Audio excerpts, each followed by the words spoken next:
This lecture is entitled Deconstructing Architecture Theory and its Relevance, or A Theory of No Theory. Now, the main intention for this lecture is to show that the theory of architecture that we have learned are scholarly constructs in which, if the architects had understood uh, the responsibility of being a person in a nation, within a race or religious ideas and value systems, then we would not need a theory of architecture. The issue comes with the separation between the architect and the user that he or she is designing for. For instance, he is from one country and designing for another place. And thus, a certain thing like a theory is necessary to put together a building. But in this lecture, I will show how the scholars have come up with this theory, such as the organic architecture theory or the deconstructive theory, which in essence is not really needed. It is only about understanding what is the need of the time and the values within the construct of that particular place and time.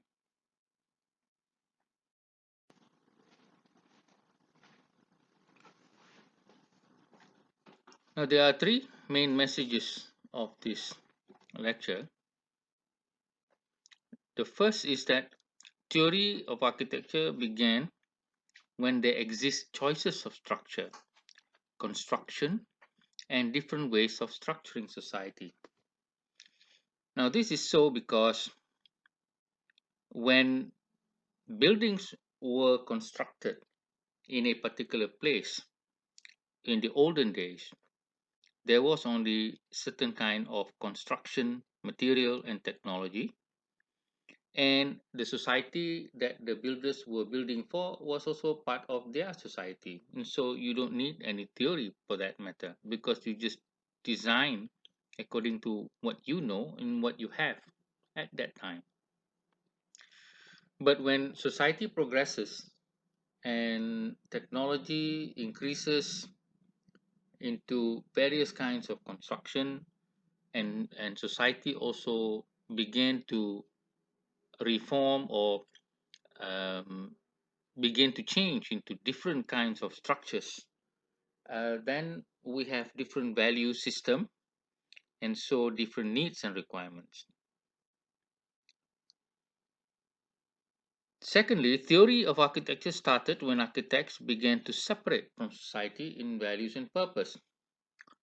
First comes the idea of the architect or builder, not from the place where he or she is building. For instance, a Malaysian architect designing in Philippines, the architect is definitely out of the cultural and value system of that culture. And also, when the architect is even from the same place, let's say a Malaysian architect, let's say he's a Malay, and he's from Malaysia and is designing in Malaysia, but then he himself has been educated differently than many of the users. For instance, if he's using or building or designing a low cost housing, where most of the inhabitants will be those who had not gone through universities, or they are of one particular race, mainly, for instance, the Chinese, and the architect is a Malay. And so we have a situation where the architect needs to justify, and therefore theory is usually used in that regard.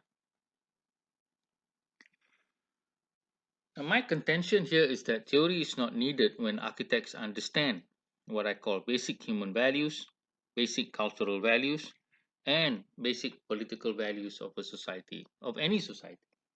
If they have these three, then they do not need a theory, they would just respond accordingly.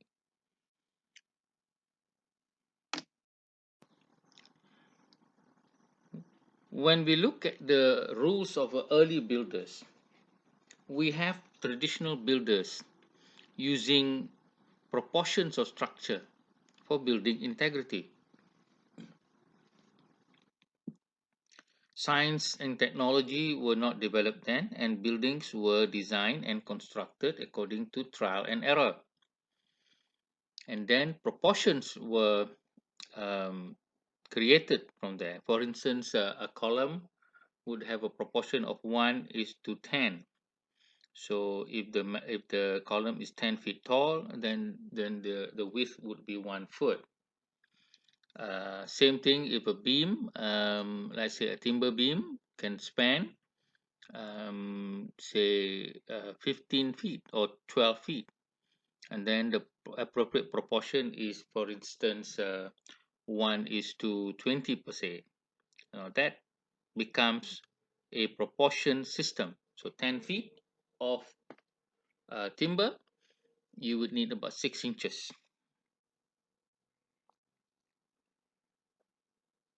Now, for the religious and administrative architecture, certain forms that carried symbols understood specifically by that culture and society, and spaces and carvings or ornaments are also part of the grammar and communication of the time.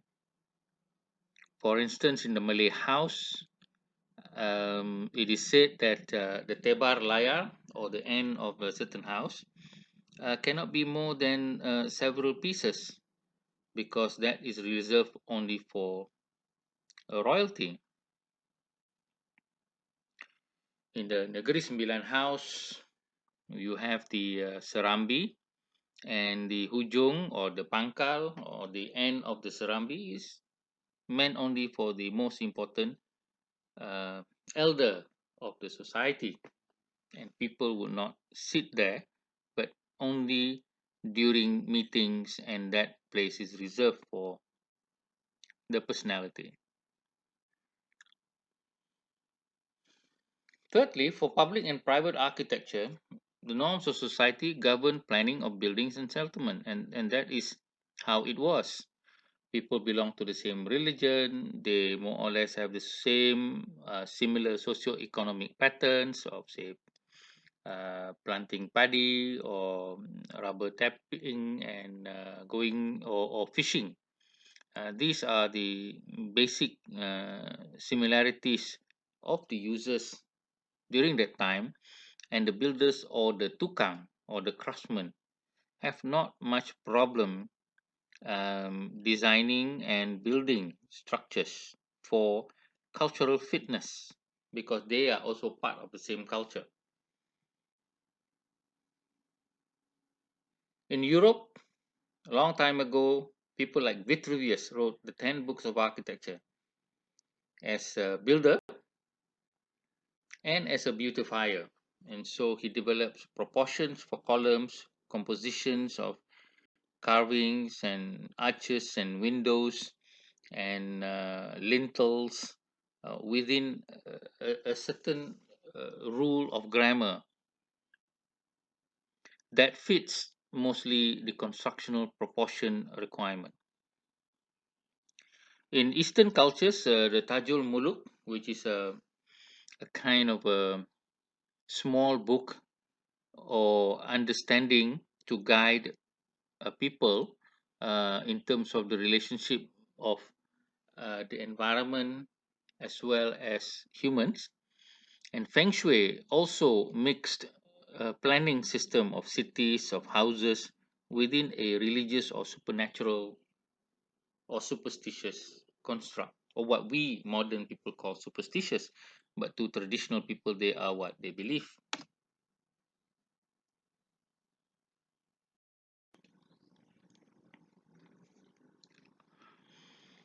Greeks and Romans, and I'm sure builders in China also had um, rules of building and created emotional architecture that has the sentiment of monument or monumental. For instance, huge, incredible structures that is reserved for emperors and kings in order to communicate the power of the monarch. And that's why religious and administrative architecture have that communication, although some reasons are given that this is the house of God. In actual fact, it is um, a communication of power play within the society to show the religious cleric being important or as important as the rulers of the country.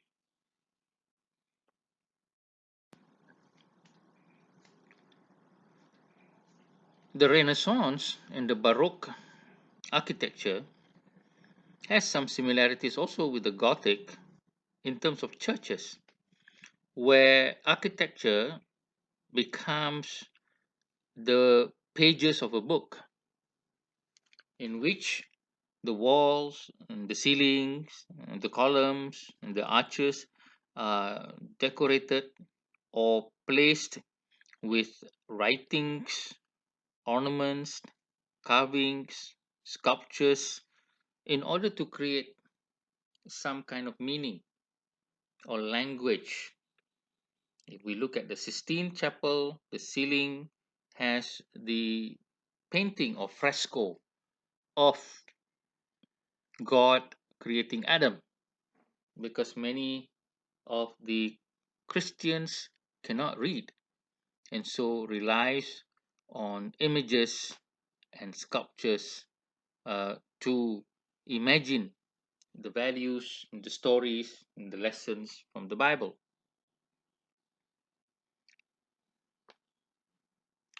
We have therefore the palace and the merchant buildings being totally different than the churches, because the churches were, as I said, the pages of the Bible and present the idea of another world, what they call the kingdom of God.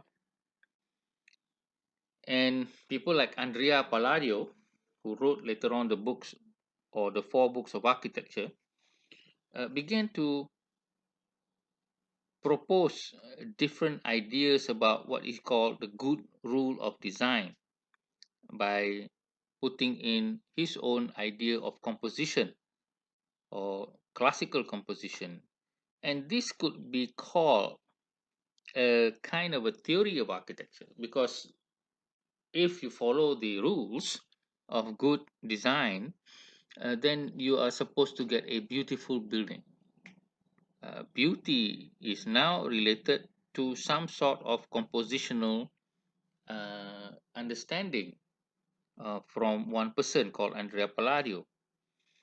Beauty in the church of Baroque and Renaissance does not follow this, because they already have their own proportion of space and scale of space to communicate the idea of a kingdom of God, and the ornament as well as sculptures and writings to help communicate other stories, lessons, and symbols.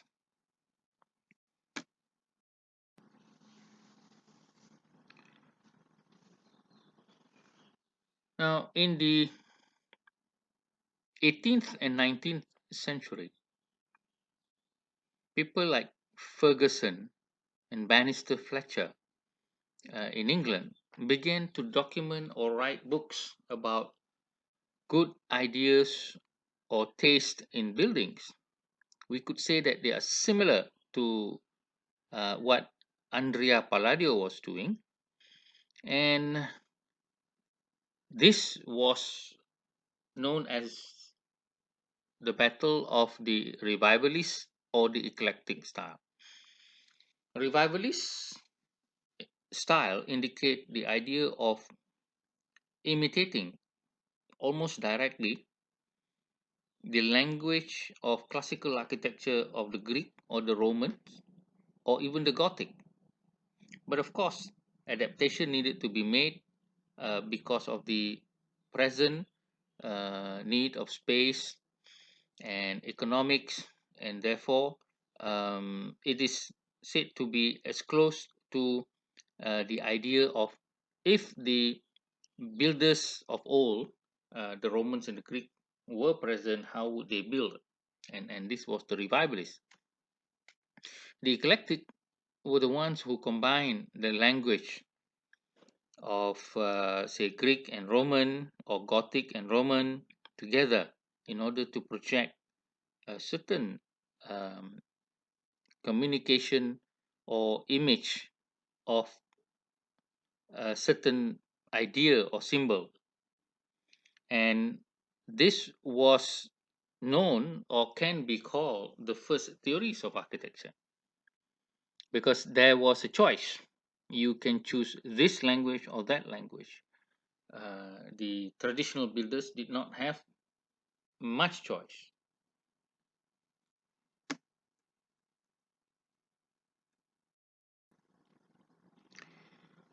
We can see here at the top left hand corner of the slide a building that looks like a Greek building, but it is not built 1,000 or 2,000 years ago. This is the British Museum built several hundred years ago in Britain, not in Greece. But the architecture is unmistakably Greek. And so we can see at the bottom the Parthenon amidst the Propylaea and the Agora, sorry, the Acropolis on the Acropolis. And this is an imitated style, but adapted for a modern or contemporary function of a museum.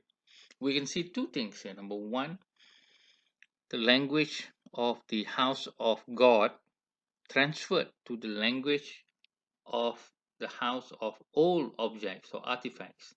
So the sanctity, the idea of sanctity or sacredness of the temple is transferred to the function of being a storehouse for the sacred objects or the object that is deemed sacred, which are the museum exhibits. Museums keep the most precious things, which we can consider as quote unquote sacred, meaning important to the society. On the right hand side, we see the tower, the Chicago Tribune Tower. The Chicago Tribune is a newspaper. They held a competition to build their headquarters, and Raymond Hood won the competition because he used Gothic architecture as an expression for the tall building, because he said that Gothic architecture has a soaring idea rather than the Greek or Roman, which is more of a horizontal architecture language. So we can see the flying buttress of the cathedral now is flown up to the perhaps main corporate office at the top. The idea of the priest being the representative of God or the representative of power is transferred now to the idea of the media as the powerhouse of society, and the corporate figures now becomes the priest of modern commerce, politics, and communication. And so the transfer from the cathedral to the corporate tower is the transfer of power. Once religion governs society, now corporate governs society.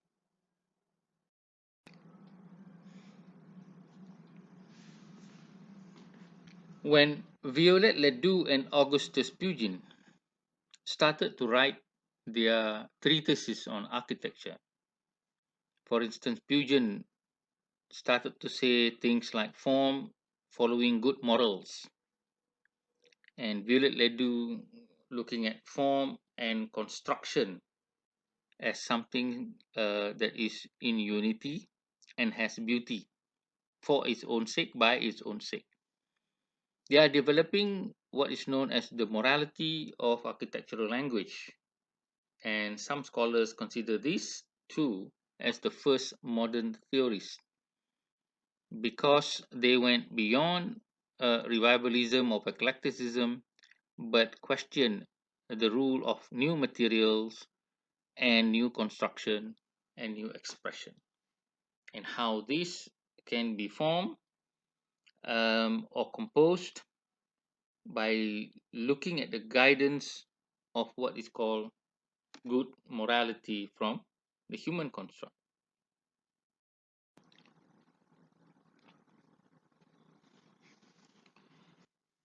John Ruskin and William Morris created the art and craft revolution as a political strategy to change the mindsets of the British people to veer away from eclectic or revivalist style and move into what they call uh, building in the natural form or what we call now vernacular architecture.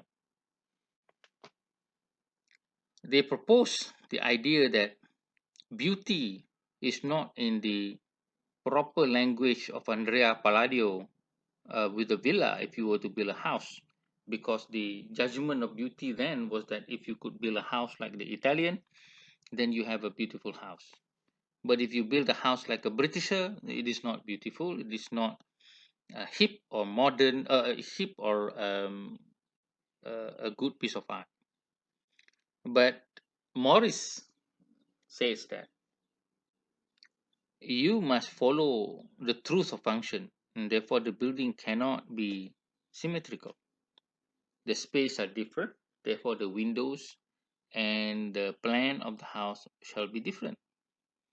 You should not necessarily have to use marble, which comes from Greece, or we come from Italy, but use whatever material that you have, like red brick for ordinary people to build their ordinary buildings.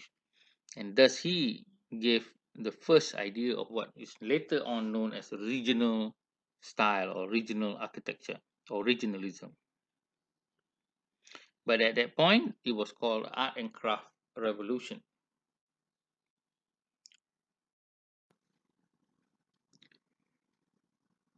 We then have people like Sullivan who went to Europe from America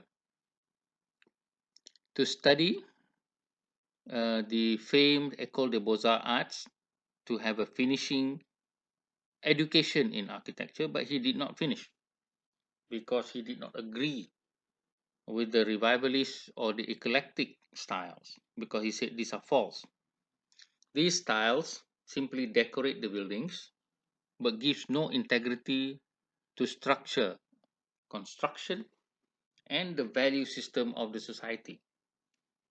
To him, America is a new nation. It is not a nation of immigrant from Europe. Therefore, it needs a new style, its own style. It is based on the freedom of the individual and the dignity and democracy ideas. And so he developed his own ornament system rather than following the classical or the ornament based on European architecture. He used the motif of uh, landscape elements or plant from America, and he gives expression to the ability of structure such as the arch, the cage construction of iron, and then create a proper language for the construction. For instance, the Wainwright building, the language of the skyscraper was developed by Sullivan by giving the idea of the base or the podium, which is of a higher ceiling and contain the functions that related more to the ground, while the offices are in the shaft or middle, and soon the mechanical systems are in the top with a huge parapet wall to cover all the sightings of water tanks and other equipment. And this was the language developed by Sullivan, and he was known as the prophet of modern architecture because he went beyond what Sullivan, what Morris, as well as Violet-le-Duc and others like Pugin had mentioned.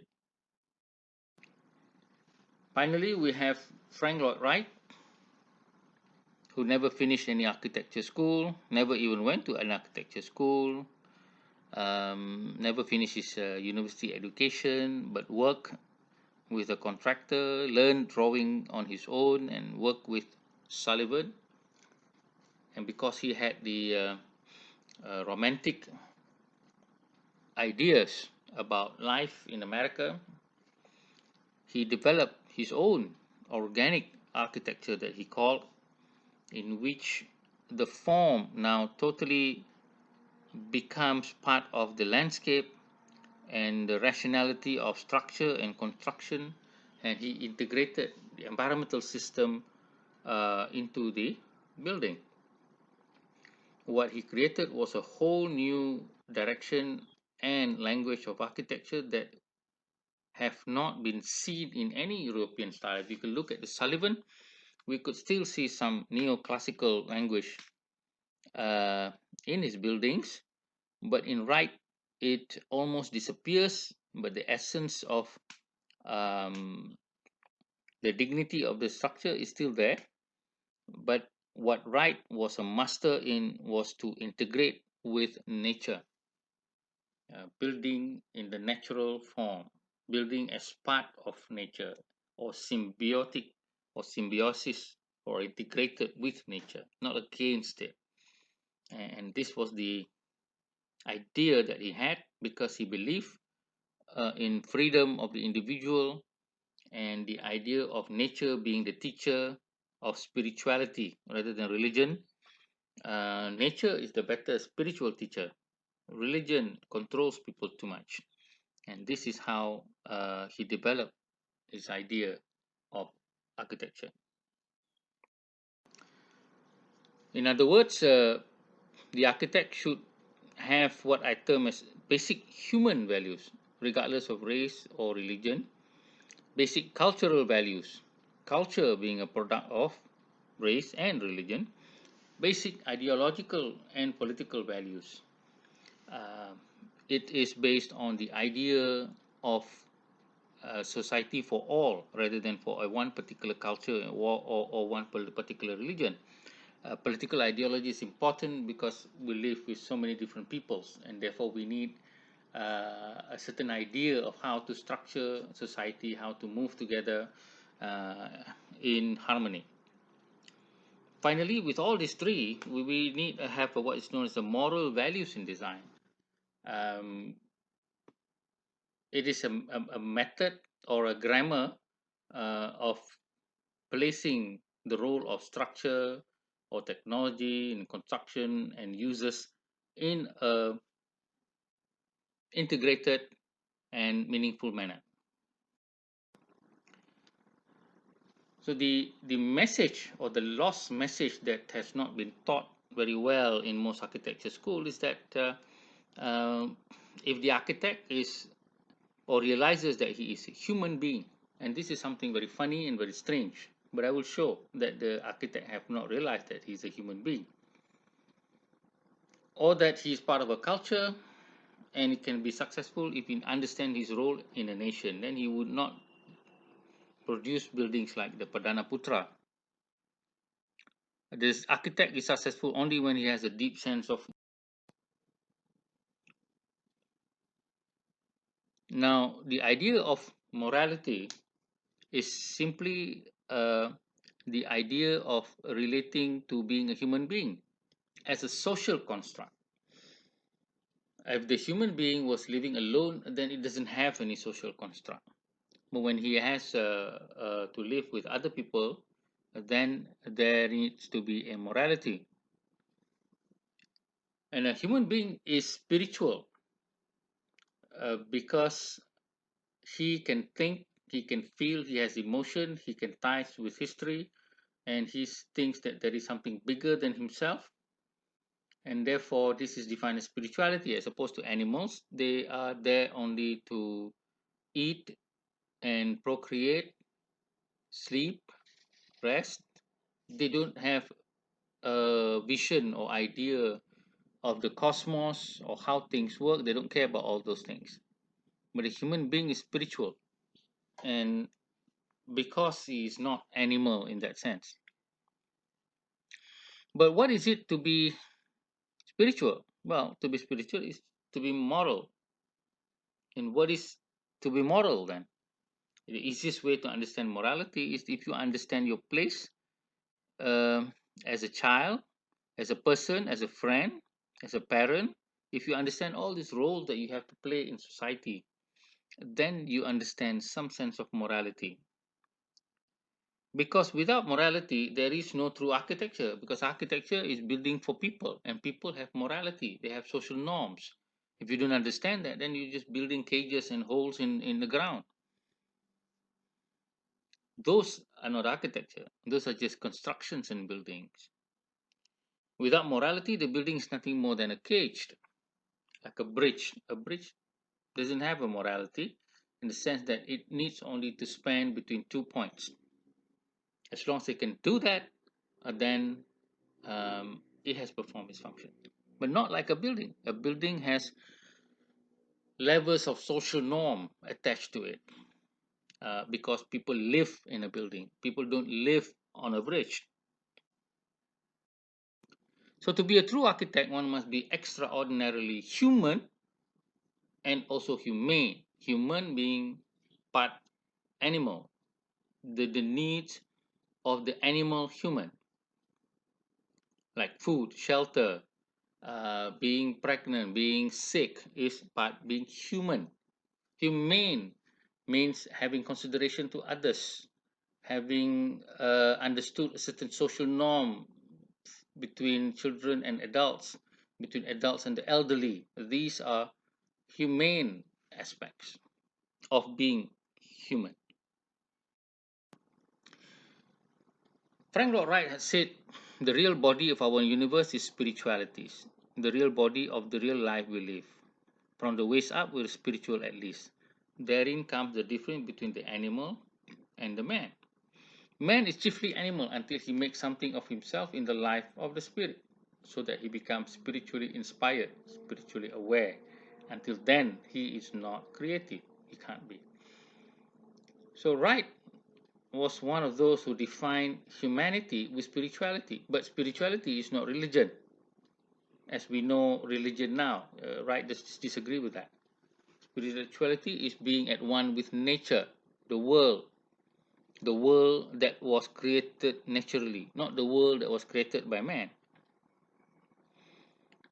We must conceive and integrate, begin again at the beginning to build the right kind of building in the right way, in the right place, for the right kind of people. In a single sentence, he is not talking just about architecture, but because architecture depends on human society, and human society depend on the idea of morality and spirituality, and that is what is known as the right kind of people. So we need to act like a person, a citizen, an inhabitant of the world, in order to have some kind of idea of how our interdependence of each other, our respect and dignity for all, is are the values and the morality that will then govern how we design our cities and our building. Many architecture students thinks it is enough to look at other buildings and start designing. That is not right. That is just creating objects. The key to the knowledge of what Wright was saying here is that to be human and to be humane, what is that? And if you are human and humane in your country, which has certain democratic or political ideas, then what is that?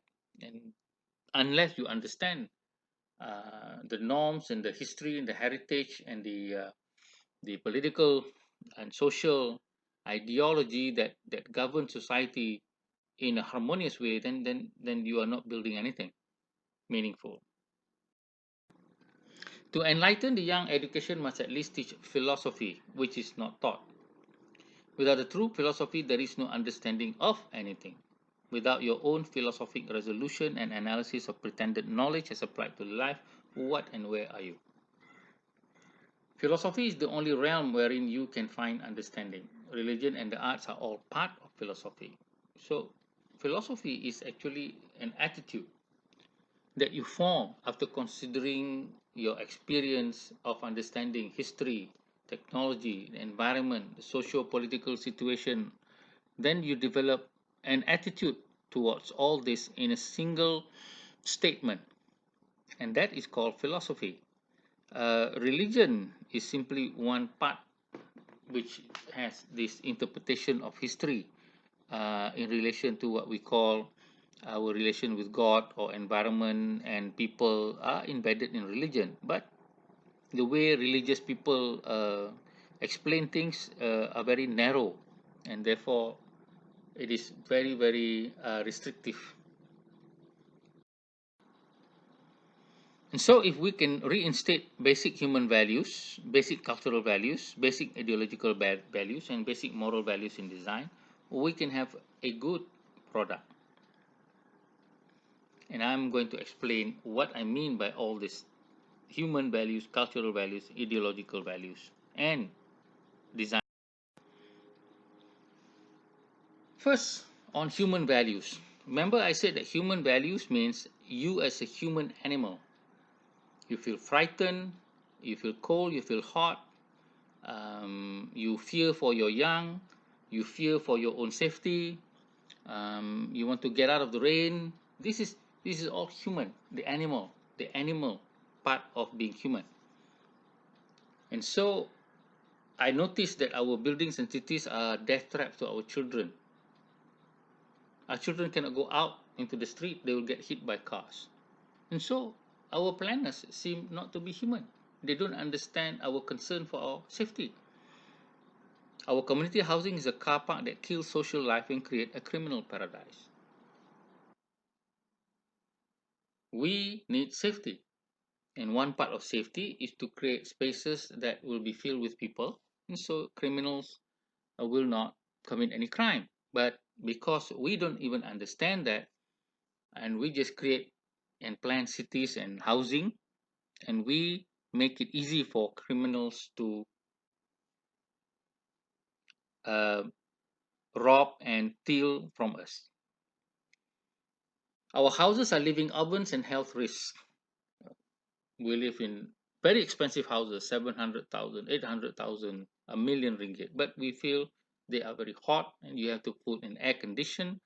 And therefore, we do not understand the basic need of our body in relation to the wind and rain and the heat and the cold that can have an effect on the building. So we can see here that a simple example I have chosen is how children fall from tall buildings. Many people just blame parents or negligence, but I blame architects and design. Why? Because I said that you cannot design a corridor like this in a house. What does this corridor look like? This corridor can also be the corridor of a hotel, because the architect interprets the corridor simply as a place for you to walk and go to your own unit. Now, if your whole building is the hotel, then it's okay because you only live there for 2 or 3 days or 4 days the most. But when you have a house, people treat the corridor as their surrounding because they need a transition space between their house and the outside, which is not given by the architect, because the architect only interpret it as a corridor, as a circulation pathway, not as a social space. And so when people put in their flower pots and chairs, and children will climb over and they will fall. This is also a type of architecture for offices in the old days before the air conditioning was popular. It's the same corridor that is used. So I ask, how can a hotel, an office, and a house have the same corridor? The architect would answer, well, you have to get to your unit. Yes, I said in the office, you get to your unit or space of work, but there are no children. In the hotel, sometimes there are children, but you don't live there. And so you don't occupy the corridor as part of your surrounding space. So the architect have ignored this idea of children living amongst the people in a house, as if a hotel, a workspace or office, and a house is the same. And this is a tragedy. We can see that if you have children, then you can have many ways to make it safe. For instance, creating a planter box for the children. If they fall into the planter box. Or like Moshe Safdie, creating units that is jumbled up in a way that if you fall from the sixth floor, you fall only onto the fifth floor, not all the way down. So this is various ways that you could create uh, the architecture for safety for children. It's not impossible. It's understanding that there are children and children will climb, and therefore we need to have safety features for them. And if architect fails to do that, then the architect has no human values.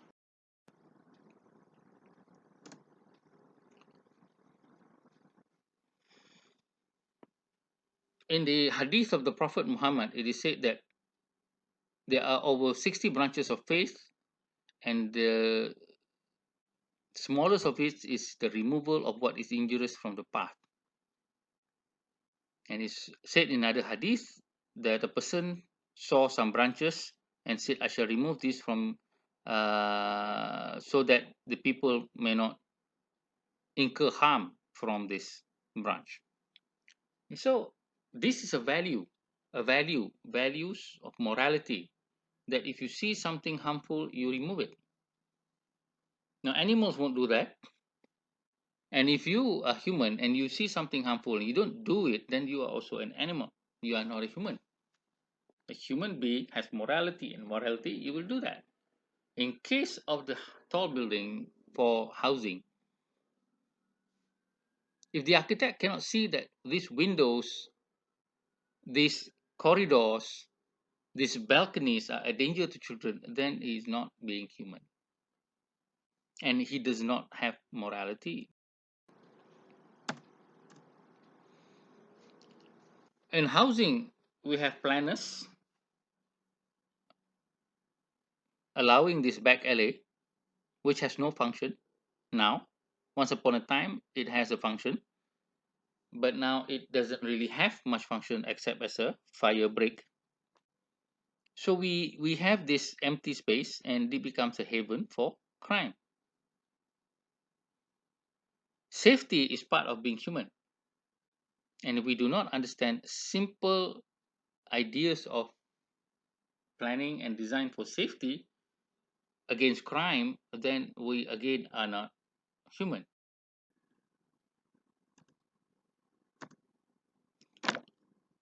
In this student design, we eliminated the back alley and created spaces which is called defensible space, where strangers will be uncomfortable going into this kind of space because they will be seen by many of the houses from the front, as opposed to the other one which is in the back alley. Not many people will see them because they are in the back.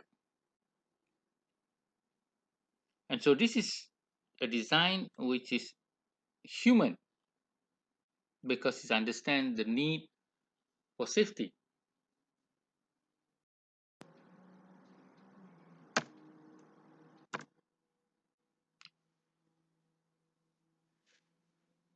In the tropics like Malaysia, we have the idea of letting the wind in and letting it go out, because air movement is very important to cool the body.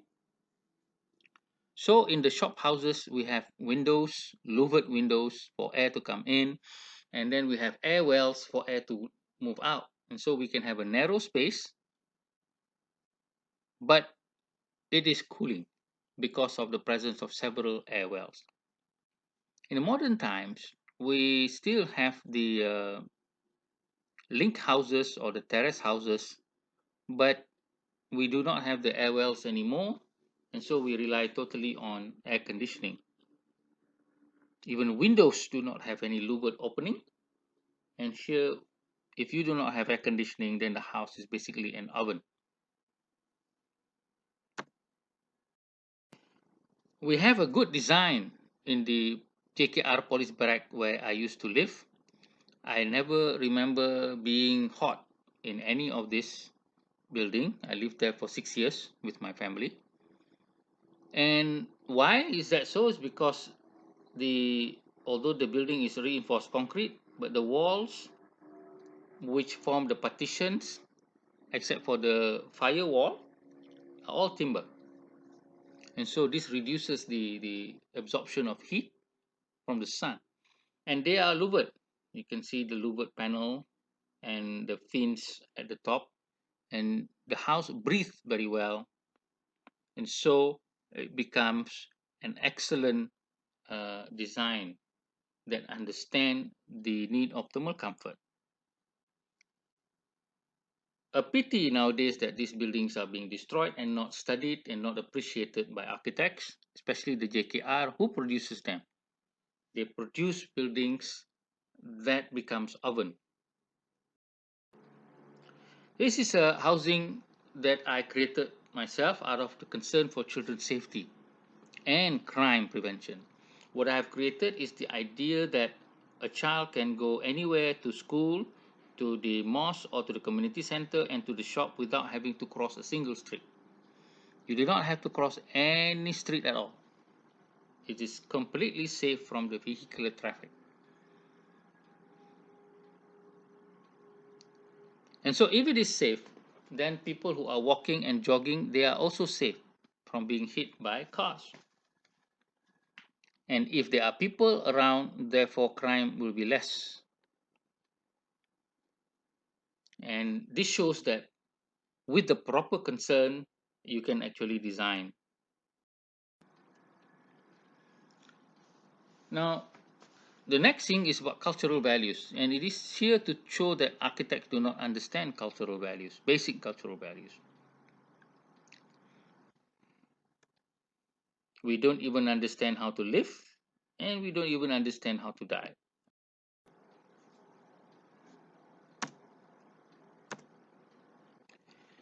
Let's take the example of the flat just now. In order to get to your unit, you will always have to pass by someone else's unit. And because of the nature of the corridor being on the same level, and the windows also at eyesight within your height, and so you can see inside of people's houses. So people tend to close their windows, close the curtain, and so you have less lighting, less airflow, and create uncomfortable atmosphere. Here we see that the architect doesn't understand the value of culture, privacy, and this is what fails in our housing.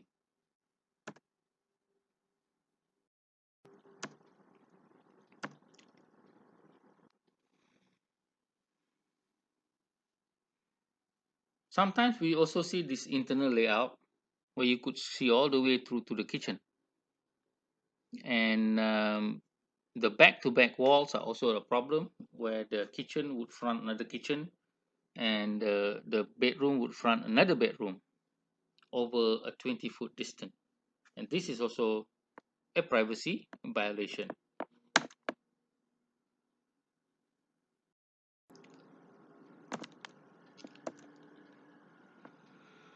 Another common problem in terrace housing is when, let's say, you park your car under the porch and then you have to start it and warm it up in the morning. The carbon monoxide would meander into someone else's house, and that creates privacy violation. Or you are a culture that would put up the burning of incense, and again the smoke would go into another person's house, and that is considered offensive to the person, and that also create racial and religious tension among the inhabitants. Cooking also can create this tension because there is no concept of the chimney that would put the smoke and smell away from the other people's houses.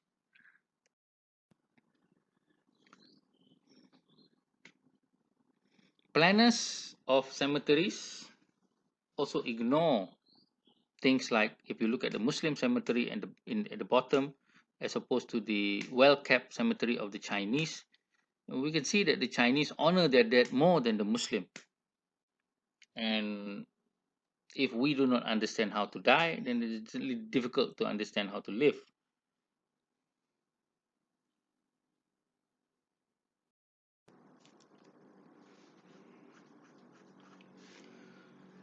This is a student project in which I had ordered the students to take over several units of low-cost housing and use the same square footage and try to come up with almost a 90% number of units, and then see how they can put up their social spaces very well.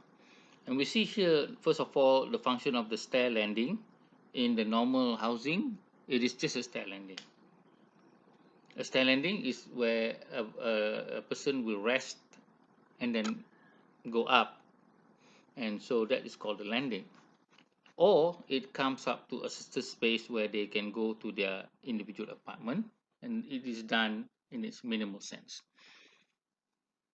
Here, the stair landing functions not just as a place of utility of getting into your unit or circulation, but it's also a social space where children can play around the this landing, and as well as when you have occasions like kanduris, or you have feast, and therefore the visitors can um, flood into the stair landing. And it's also a good place to put your bicycles, children bicycles, which usually people just put at the bottom or at the staircase. Then the corridors are also social spaces rather than just corridors to connect two places, and this becomes a total social entity, the spaces. And if you look carefully, the student has also provided a back entrance to each of the unit. In the Muslim culture, when you have a we come now to how I will show that architects do not understand our political ideology. Most architects in Malaysia don't understand what democracy means, and that's why they produce administration buildings that are feudalistic. Democracy is about equality, accessibility, and accountability, and these three values of democracy fails to be understood by the architect. The language of axis, symmetry, setbacks, and utility must be readdressed in order to correctly point out a democratic nation and its administrative building should look like. For instance, we have two architects, one who understood democracy and the other do not. In the Parliament building and in the Perdana Putra Putrajaya are two buildings spaced between 30 or 40 years apart. The Parliament built in the 60s and the Perdana Putra in the late 90s. We see here, first of all, that the Perdana Putra has an ethnocentric language, meaning it portrays itself as some sort of Islamic or Muslim architecture, whereas the Parliament building has no language that we can identify to a certain ethnic group.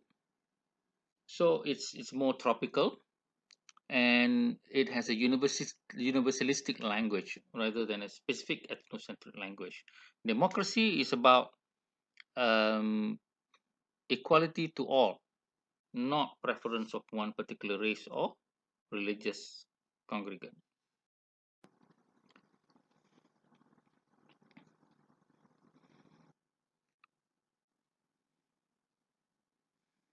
And then we can see that how the planning of the Putrajaya uses axis that is similar to architecture of the past of kings and monarchs and dictators.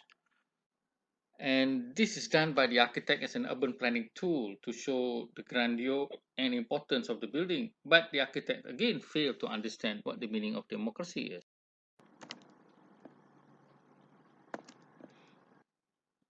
The architect does not understand buildings like Taj Mahal using the same axis, monumentality, and the language of power to show that it is a personal idea of grandeur of one particular person. In architect in democracy, the prime minister is simply a representative of society. I consider them as a servant to the people, and he is there only for a few years. He is not a monarch. He is not an emperor. A monarch and emperor like Shah Jahan is different than a prime minister. Prime minister is elected by the people. Shah Jahan elects himself, or his father did that for him. Same thing in the architecture that was proposed by Albert Speers for Hitler. Hitler is the dictator, the supreme commander. There is no democracy here. And so the idea of the axis and monumentality is there, similar also to the French kings who were beheaded by the people in the revolution of France to become a democratic country or republic.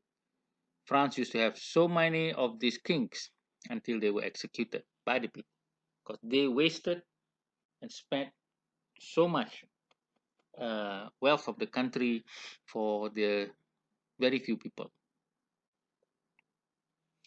Now, architects should understand these lessons of history, but apparently they do not when they presented the idea of Putrajaya in this sense, so they are not doing this for the idea of.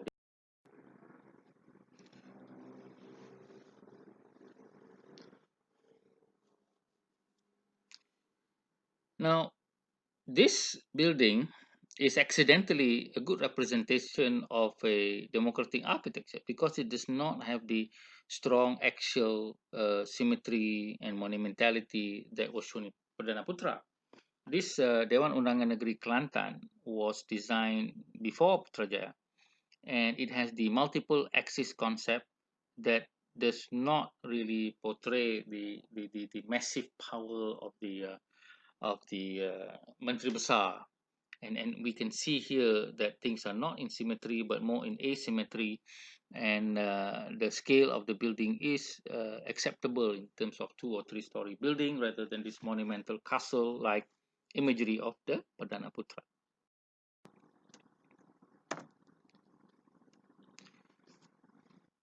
Accountability is a value in democracy, and architects in Malaysia fail to understand even that.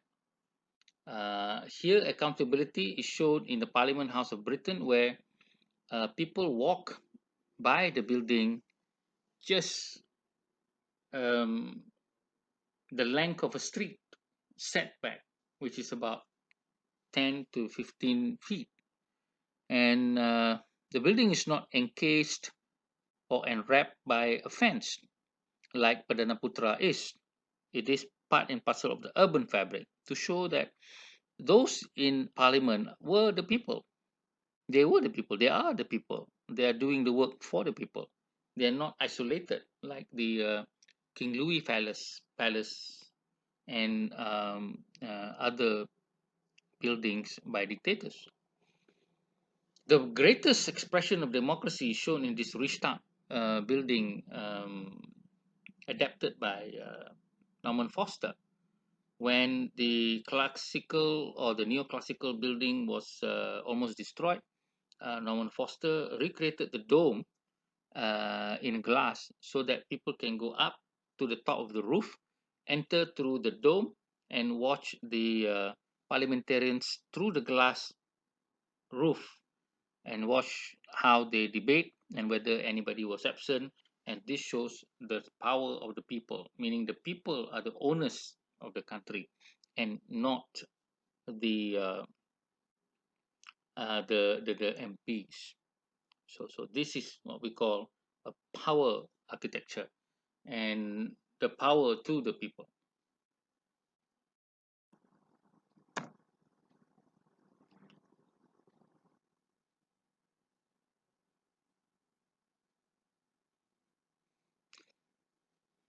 Frank Lloyd Wright says that a democratic building is at ease. It stands relaxed.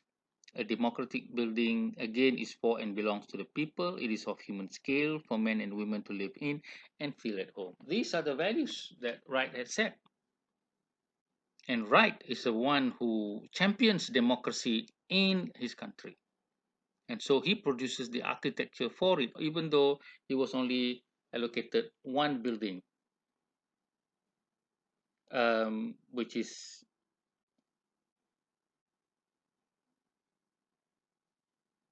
designed and built, and he was not given many any other buildings other than the Marine Civic County building. It says here that the market building is relaxed. Relaxed means it's not formal, it's not monumental. A democratic building belongs to the people, it's more vernacular, the scale is quite a bit low and not this gigantic. And finally, we have the last part of the lecture, which is moral values in design.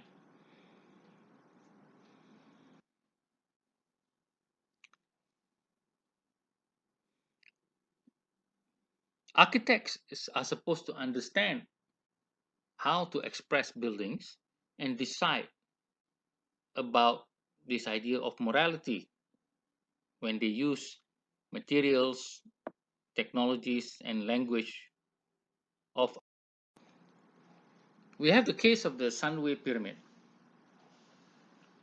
The architects saw it was okay to use sacred pyramidal or temple of Egyptian architecture into a shopping mall. Remember that we had the museum of British Museum uh, following temple architecture, Revivalist. But I said that that was proper because the sanctity or sacredness of God and transferred into the sanctity and sacredness of the historical artifacts in the museum.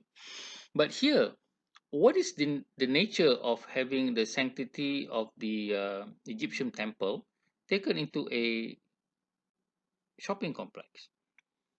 We see the pictures of Egyptian cycling and ornaments being put up, not understanding the meaning at all, and just jumbling it up. And to me, this is sacrilegious, and it is not giving dignity to a foreign heritage. Meaning, in Malaysia, we are making fun of someone else's heritage, which is the Egyptian heritage.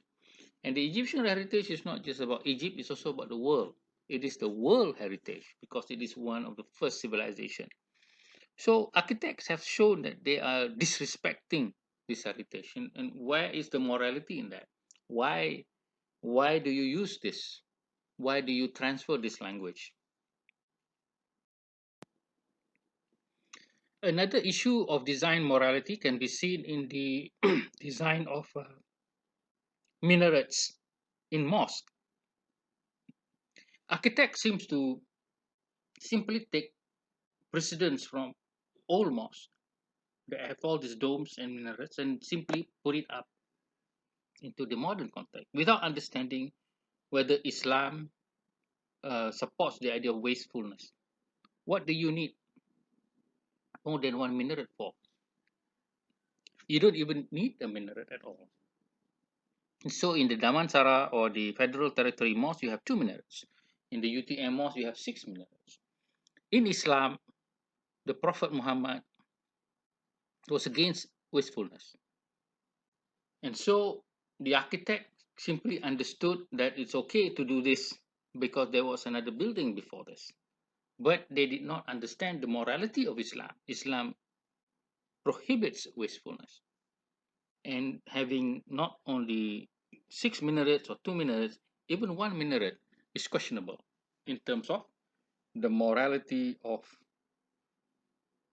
being wasteful.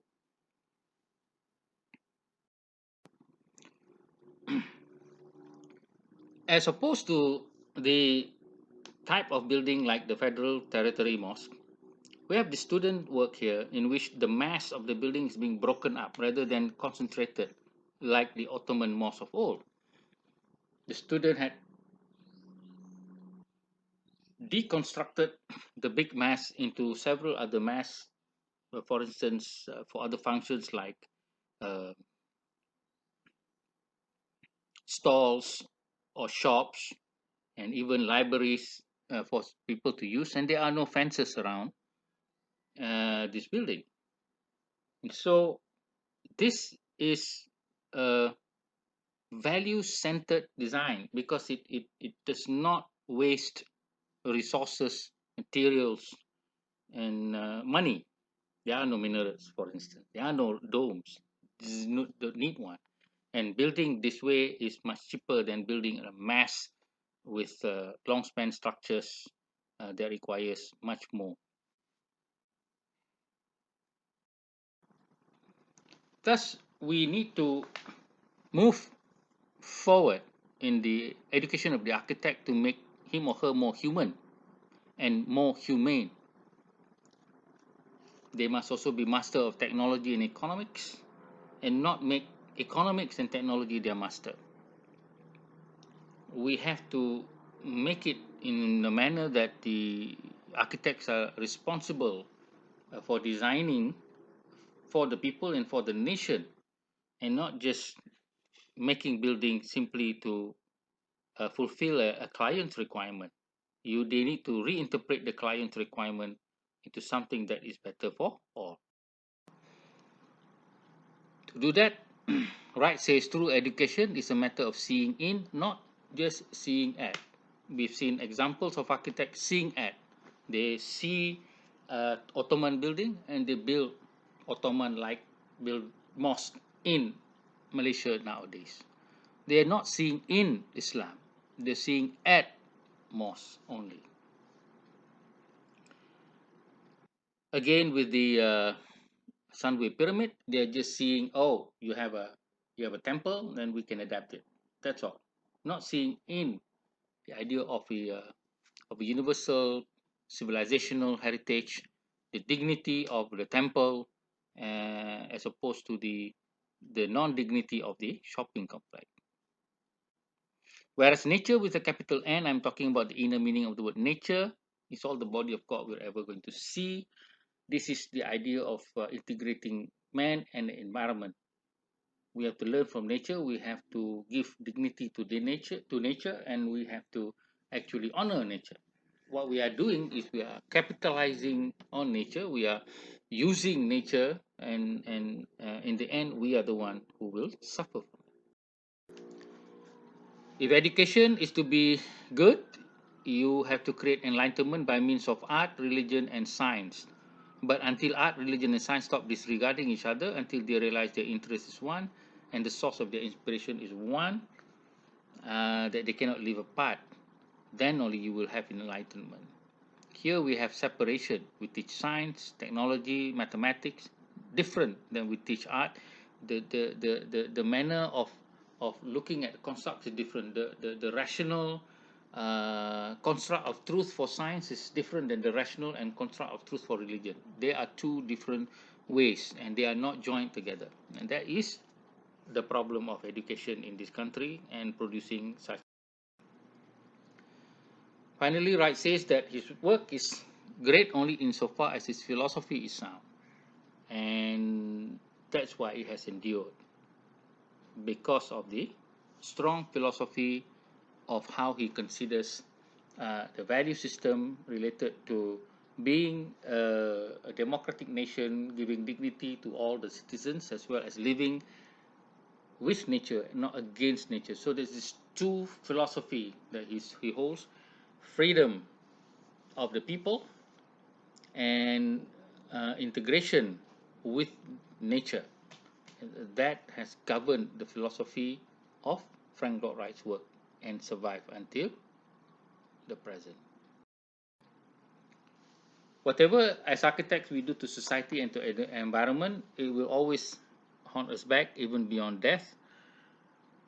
We architects may design and then we leave this world, but then our design stays in this world and causes much harm if it is not designed in the considerate manner, but it also gives great pleasure if it is designed in a responsible manner. So we need to design responsibly, to design humanely, to be responsible, to be humane. And to be humane is to be morally upstanding in a sense.